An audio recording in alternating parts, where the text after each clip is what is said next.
Hi hello my dear competitive aspirants, this is your Prasanna Harikrishna.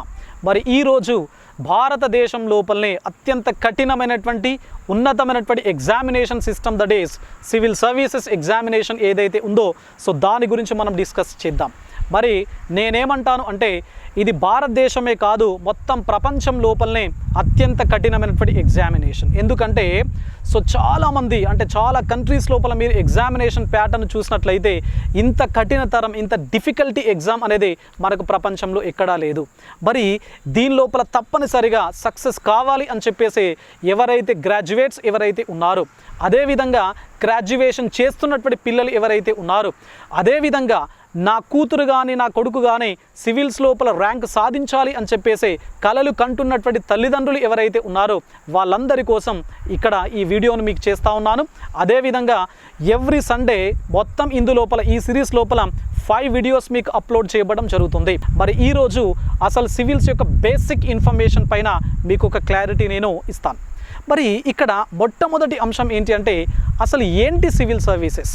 పేరులోనే ఉంది, మీరు చూస్తూ ఉంటారు సివిల్ సర్వీసెస్ అంటే సేవాభావం. ఎవరైతే సేవ చేయాలి అని చెప్పేసి అనుకుంటున్నారో ఆ కోరిక, ఆ తపన, ఆ దృఢమైనటువంటి సంకల్పం, ఆ సామాజిక స్పృహ ఎవరి లోపలనైతే ఉంటుందో, సో వారి కోసం భారతదేశం లోపల ఉన్నటువంటి మొత్తం 28 స్టేట్స్ అండ్ 8 యూనియన్ టెరిటరీస్ ప్రజలకు పరిపాలనాపరమైనటువంటి సేవలను అందించడం కోసము ఎంపిక చేయబడేటువంటి సర్వీసే ఏది అంటే సివిల్ సర్వీసెస్. కాబట్టి మీరు చూస్తూ ఉంటారు, సో ఇక్కడ ఒక జిల్లాకు సంబంధించినటువంటి కలెక్టర్నో, ఒక జిల్లాకు సంబంధించినటువంటి ఎస్పీనో మీరు చూసినట్లయితే వాళ్ళ యొక్క క్యాడర్కి సంబంధించినటువంటి ఎక్స్పీరియన్స్ మీకు అందరికీ తెలుసుంటుంది, మీరందరూ కూడా చూసుంటారు. ఒక boss, district boss collector, district మెజిస్ట్రేట్గా మనం ట్రీట్ చేయడం జరుగుతుంది. సో పరిపాలన సేవలకు సంబంధించి కానీ, రెవెన్యూకు సంబంధించి కానీ, అదే లా అండ్ ఆర్డర్ మీరు గమనించినట్లయితే అవన్నింటికి సంబంధించినటువంటి ఇన్ఫర్మేషన్, అవన్నింటికి సంబంధించినటువంటి control SP, that is IPS, Indian police services కింద మనకు ఉంటున్నాయి అని చెప్పేసి మీరు అందరూ చూస్తూ ఉంటారు. మరి ఇట్లాంటి సర్వీసెస్ ఎవరైతే చేయాలి అని చెప్పేసి అనుకుంటున్నారో ఫ్యూచర్ లోపల, వారందరి కోసమే ఈ civil services examination. Union public service commission వాళ్ళు ఎవ్రీ ఇయర్ ఈ ఎగ్జామ్ను కండక్ట్ చేయడం జరుగుతుంది. ఓకేనా? మరి ఏంటి రెండవ ఆస్పెక్ట్ ఏంటి ఈ డిస్కషన్ లోపల అంటే, మనకు అసలు సివిల్ సర్వీసెస్ లోపల ఎట్లాంటి పోస్టులు ఉంటాయి?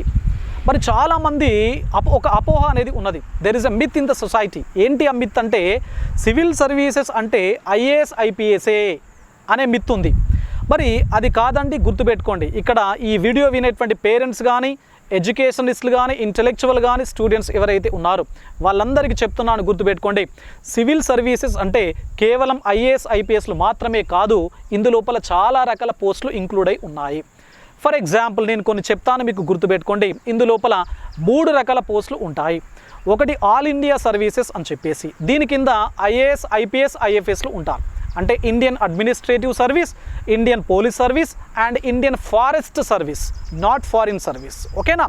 రెండవ కేటగిరీ ఏంటి? కేటగిరీ ఏ లేదా గ్రూప్ ఏ పోస్టులు అని చెప్పేసి. మరి ఇందులోపల ఎవరుంటారు అంటే ఐఆర్ఎస్, ఇండియన్ రెవెన్యూ సర్వీసెస్, అదేవిధంగా ఐఎఫ్ఎస్, ఇండియన్ ఫారిన్ సర్వీసెస్, అదేవిధంగా ఇండియన్ రైల్వే ట్రాఫిక్ సర్వీస్ వాళ్ళు కానీ, ఇండియన్ రైల్వే అకౌంట్ సర్వీసెస్ వాళ్ళు కానీ, ఇండియన్ రైల్వే పర్సనల్ సర్వీసెస్ కానీ, అదేవిధంగా రైల్వే ప్రొటెక్షన్ ఫోర్స్కు సంబంధించినటువంటి వ్యక్తులు కానీ, లేదా ఇతరత్ర సర్వీసెస్ చాలా ఉంటాయి ఇందులోపల. ఓకేనా? ఇవన్నీ కూడా మనకు కేటగిరీ ఏ కిందికి రావడం జరుగుతుంది. దట్ ఈస్ గ్రూప్ ఏ పోస్టులు అని చెప్పేసి అంటాం. మరి మూడవది ఏంటి? Category B, that is group B అని చెప్పేసి. ఇందులోపల ఎవరుంటారు అంటే పాండిచ్చేరి కేంద్రపాలిత ప్రాంతం ఉంది కదా, సో పుదుచ్చేరి అని చెప్పేసి అంటున్నాం. మరి పాండిచ్చేరి సివిల్ సర్వీసెస్ పోస్టులు కానీ, పాండిచ్చేరి పోలీస్ సర్వీసెస్ పోస్టులు కానీ, అదేవిధంగా డానిక్స్ అండ్ డానిప్స్ లాంటి పోస్టులు, ఇవన్నీ కూడా ఏవైతే ఉన్నాయో ఇవి కేటగిరీ బి కిందికి రావడం జరుగుతుంది. కేవలం సివిల్ సర్వీసెస్ అంటే ఐఏఎస్ ఐపీఎస్ఏ కాదు, చాలా రకాల పోస్టులు ఉన్నాయి. కాబట్టి మీరు బాగా చాలా స్ట్రాటజిక్గా, చాలా ప్లాన్డ్గా కనుక వర్క్ చేసినట్లయితే తప్పనిసరిగా ఈ మొత్తం కేటగిరీస్ లోపల ఉన్నటువంటి ఏదైనా ఒక పోస్ట్ మీరు సాధించే అవకాశం అనేది ఉంటుంది. ఎందుకంటే సివిల్ సర్వీస్ చాలామంది అనుకుంటూ ఉంటారు ఏంటి అంటే, civil services is an Everest peak అని చెప్పేసి. ఇది ఎవరెస్ట్ శిఖరం మాదిరిగా దీన్ని పోల్చడం జరుగుతుంది. వి కెనాట్ క్లైంబ్ ఇట్ అని చెప్పేసి, మనం దాన్ని రీచ్ కాలేము అని చెప్పేసి ఒక రకమైనటువంటి హడిల్ అనేది చాలామంది ముందు ఉంటుంది. కానీ చాలా స్ట్రాటజిక్ ప్రిపరేషన్తో కన్సిస్టెన్సీ ప్రిపరేషన్తో తప్పనిసరిగా ప్రపంచం లోపల ఉన్నటువంటి ఏ పరీక్షనైనా మనము క్రాక్ చేయొచ్చు అనేటువంటి విషయాన్ని మీరు అందరూ కూడా గుర్తుపెట్టుకోవాలి. ఓకేనా? మరి నంబర్ 3, హూ ఆర్ ఎలిజిబుల్? మరి ఎవరు ఈ పరీక్ష రాయడానికి అర్హులు అని మీరు చూసినట్లయితే every graduate is eligible for appearing civil services examination. మరి ఏంటి గ్రాడ్యుయేట్ అంటే చాలా రకాల గ్రాడ్యుయేషన్ కోర్సెస్ ఉన్నాయి. అంటే BA చదివిన వాళ్ళు కానీ, BSc చదివిన వాళ్ళు కానీ, BCom చదివిన వాళ్ళు కానీ, BBM చదివిన వాళ్ళు కానీ, BBA చదివిన వాళ్ళు కానీ, మెడికల్ MBBS చదివిన వాళ్ళు కానీ, అదేవిధంగా ఇంజనీరింగ్ చదివిన వాళ్ళు కానీ, వీళ్ళందరూ కూడా గ్రాడ్యుయేట్స్ జనరల్గా. మరి వీళ్ళందరూ కూడా మనకు సివిల్ సర్వీసెస్ ఎగ్జామినేషన్కి ఎలిజిబుల్గా మనం ట్రీట్ చేయడం జరుగుతుంది. మరి ఎవరైతే ఈ సివిల్ సర్వీసెస్ ఎగ్జామినేషన్కు అపియర్ కావడం జరుగుతుందో వాళ్ళ ఏజ్ ఎంత ఉండాలి అంటే 21 ఇయర్స్ అనేది మినిమం.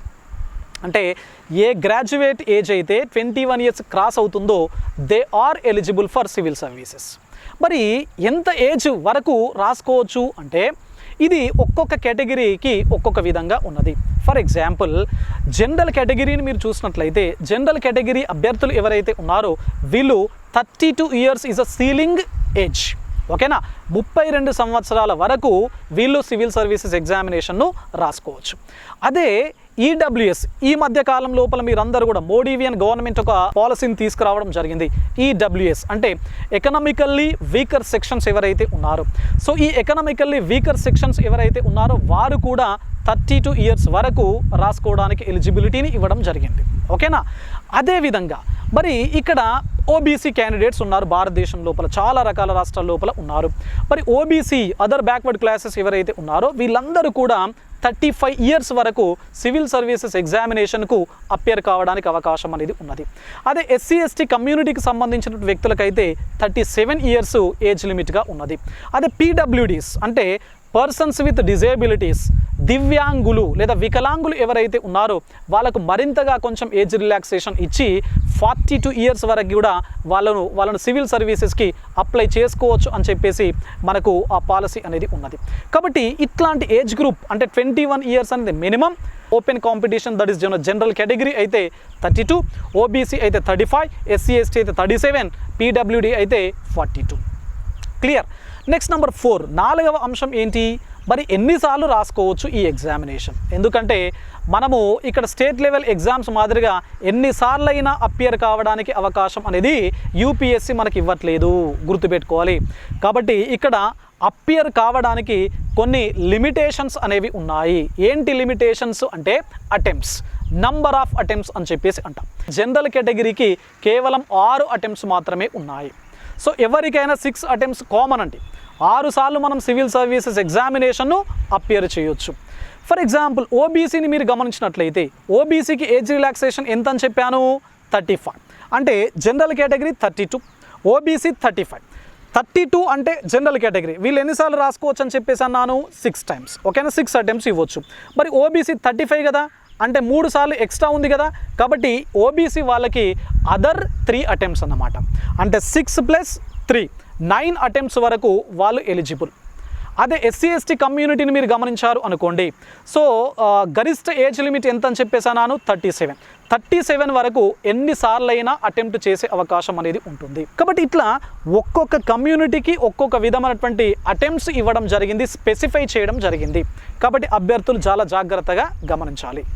నెక్స్ట్ నంబర్ 5, 5వ అంశం ఏంటి అంటే మరి ఏముంటుంది అసలు సివిల్ సర్వీసెస్ లోపల, ఎన్ని దశల లోపల ఎగ్జామినేషన్ను కండక్ట్ చేయడం జరుగుతుంది?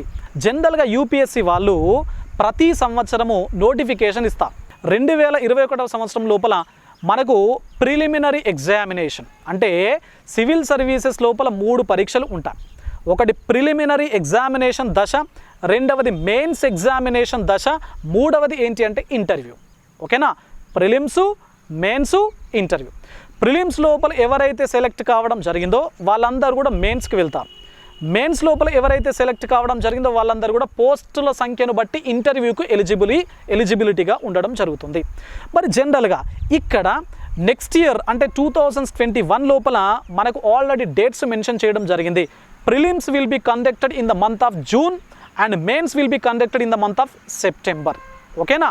ఇది ఫిక్స్ అండి. ఇది ఒకవేళ ఏదైనా సంక్లిష్ట పరిస్థితుల్లో లైక్ కరోనా కోవిడ్-19 యాక్చువల్గా మొన్న జరగాల్సినటువంటి సివిల్ సర్వీసెస్ ప్రిలిమినరీ ఎగ్జామినేషన్ మనకు పోస్ట్పోన్ అయ్యి అక్టోబర్ లోపల 2020 లోపల మనం కండక్ట్ చేసుకోబోతున్నాం. కాబట్టి నెక్స్ట్ ఇయర్ ఎవరైతే అభ్యర్థులు ప్రిపేర్ కావడం జరుగుతుందో వాళ్ళు ఇప్పటి నుంచే చాలా గట్టిగా ప్లాన్ చేసుకోవాలి. దెన్ 6వ అంశం అండ్ చివరి అంశం ఈరోజు డిస్కషన్ లోపల ఏంటి అంటే అసలు మరి ఎప్పుడు స్టార్ట్ చేయాలి ప్రిపరేషన్. మరి ఎవరెస్ట్ లాగా ఉన్నటువంటి ఈ సివిల్ సర్వీసెస్ను మనం క్రాక్ చేయాలి అంటే మనం ఎప్పటి నుంచి ప్రిపరేషన్ స్టార్ట్ చేయాలి అంటే that depends upon the person are individual to individual. నేనేం చెప్తాను అంటే ఒకవేళ మీకు బలమైనటువంటి తపన కోరిక ఆ దృఢమైనటువంటి సంకల్పం కనుక ఉన్నట్లయితే మీ యొక్క ప్రిపరేషన్ను మీరు ఇంటర్మీడియట్ నుంచి స్టార్ట్ చేయండి. ఓకే, లేదు అంటే ఈవెన్ డిగ్రీ ఫస్ట్ ఇయర్ నుంచి మీ యొక్క ప్రిపరేషన్ను మీరు స్టార్ట్ చేసుకోండి. మీకు ఇక్కడ నేను ఒక 2 ఎగ్జాంపుల్స్ చెప్తాను. ఫర్ ఎగ్జాంపుల్ 2015 లోపల all India civil services topper ఎవరైతే టీనా దబీ అని చెప్పేసి అమ్మాయి 2015 బ్యాచ్కి సంబంధించినటువంటి టాపర్. మరి she started her preparation from intermediate first year onwards. Intermediate first year నుంచి తన యొక్క ప్రిపరేషన్ను ఒక రైట్ యాంగిల్ లోపల, ఒక రైట్ ట్రాక్ లోపల, ఒక మంచి వెల్ ప్లాన్డ్ కండిషన్ లోపల తను స్టార్ట్ చేయడం జరిగింది. సో స్టార్ట్ చేసి గ్రాడ్యుయేషన్ డిగ్రీ అయిపోగానే ఎగ్జామ్కి అపియర్ అయింది. తను భారతదేశం లోపల మొదటి ర్యాంకును సాధించడం జరిగింది. చూడండి, 22 ఇయర్స్ లోపల ఫస్ట్ ర్యాంక్ కొట్టింది అంటే నాట్ ఎ జోక్ అండి. ఆమె తన ఫ్యూచర్ లోపల రిటైర్మెంట్ అయ్యేసరికి ఎన్ని పొజిషన్స్ను క్లైమ్ చేస్తుందో ఒకసారి జస్ట్ ఇమాజిన్. ఓకేనా? అదేవిధంగా కొంతమంది గ్రాడ్యుయేషన్ అయిపోయిన తర్వాత మరి కొన్ని ఉద్యోగాలు చేస్తుంటే సాఫ్ట్వేర్ కంపెనీస్ లోపల కానీ, లేకపోతే మ్యానుఫ్యాక్చరింగ్ కంపెనీస్ లోపల కానీ, ఎడ్యుకేషన్ ఫీల్డ్ లోపల కానీ, పోలీస్ డిపార్ట్మెంట్ లోపల కానీ, చాలా రకాల డిపార్ట్మెంట్స్ లోపల ఉద్యోగం చేసి 2-3 సంవత్సరాలు 4-5 సంవత్సరాల తర్వాత రియలైజ్ అయ్యి మళ్ళీ సివిల్ సర్వీసెస్ను ప్రారంభిస్తారు ప్రిపరేషన్. వాళ్ళు కూడా చాలామంది సక్సెస్ అయినటువంటి దాఖలాలు ఉన్నాయి. సో లాస్ట్ బిఫోర్ ఇయర్ మొన్న ప్రకటించినటువంటి సివిల్ సర్వీసెస్ కాకుండా అంతకుముందు 2018 సివిల్ సర్వీసెస్ యొక్క ర్యాంకర్స్ మీరు గమనించినట్లయితే ఆల్ ఇండియా సెకండ్ ర్యాంకర్ అను కుమారి అని చెప్పేసి తను 28 ఇయర్స్ తర్వాత ప్రిపరేషన్ స్టార్ట్ చేసింది అంటే 21 సంవత్సరాలకే ఎలిజిబిలిటీ జనరల్గా సివిల్ సర్వీసెస్ అపియర్ కావడానికి. కానీ అను కుమారి 28 ఇయర్స్ తర్వాత ప్రిపరేషన్ స్టార్ట్ చేసి ఆల్ ఇండియా సెకండ్ ర్యాంక్ కొట్టడం జరిగింది. అంటే నేనేమంటున్నాను అంటే మీరు ఇమీడియట్గా అంటే 21 ఇయర్స్ 23 24 ఇయర్స్ లోపల మీరు క్రాక్ చేయాలి అంటే మీ ప్రిపరేషన్ అనేది చాలా రైట్ ట్రాక్ లోపల వెళ్ళాలి. అది ఎక్కడి నుంచి స్టార్ట్ కావాలి అంటే వీలైతే పాసిబిలిటీ కనుక ఉన్నట్లయితే మీరు ఇంటర్మీడియట్ నుంచే మీ యొక్క ప్రిపరేషన్ స్టార్ట్ చేయండి. Even graduation that is first year graduates ఎవరైతే ఉన్నారో అక్కడి నుంచి మీరు ప్రిపరేషన్ స్టార్ట్ చేయండి. మరి ఏ విధంగా ప్రిపరేషన్ జరగాలి, ఇందులోపల 3 దశలు ఉంటాయి అని చెప్పేసి అన్నాను, ప్రిలిమ్స్, మెయిన్స్ అండ్ ఇంటర్వ్యూ. మరి ఏ పుస్తకాలను చదవాలి, what are the reference sources for civil services examination అనేది దశలు, రెఫరెన్సెస్, దానికి సంబంధించిన కంప్లీట్ ఇన్ఫర్మేషన్ను నెక్స్ట్ మీకు 2nd, 3rd, 4th and 5th videos లోపల మీకు అప్లోడ్ చేయబడడం జరుగుతుంటుంది.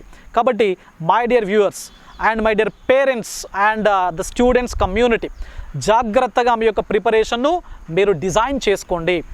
ఎప్పటి నుంచి మీరు ప్రిపేర్ అవుతారో అప్పటి నుంచి కండి. కాకపోతే నేను చెప్పినటువంటి అంశం ఏంటి అంటే ఇంటర్మీడియట్ డిగ్రీ ఫస్ట్ ఇయర్ నుంచే మీ యొక్క ప్రిపరేషన్ స్టార్ట్ చేయండి. అలా స్టార్ట్ చేయడం వల్ల మీకు ఒక రైట్ ట్రాక్ లోపల ఉండే అవకాశం ఉంటుంది. డిస్ట్రాక్షన్స్, డైవర్షన్స్ ఉండవు. మీరు ఇమీడియట్గా అంటే తక్కువ వయస్సు లోపల మీరు ఎగ్జామ్ను క్రాక్ కనుక చేసినట్లయితే ఫ్యూచర్ లోపల మంచి రైట్ పొజిషన్స్ను క్లైమ్ చేయడానికి అవకాశం అనేది ఉంటుంది. కాబట్టి అందరూ కూడా రైట్ టైం లోపల రైట్ ప్రిపరేషన్ స్టార్ట్ చేయాలని చెప్పేసి మనస్ఫూర్తిగా కోరుకుంటూ మీ Prasanna Harikrishna. Thank you one and all.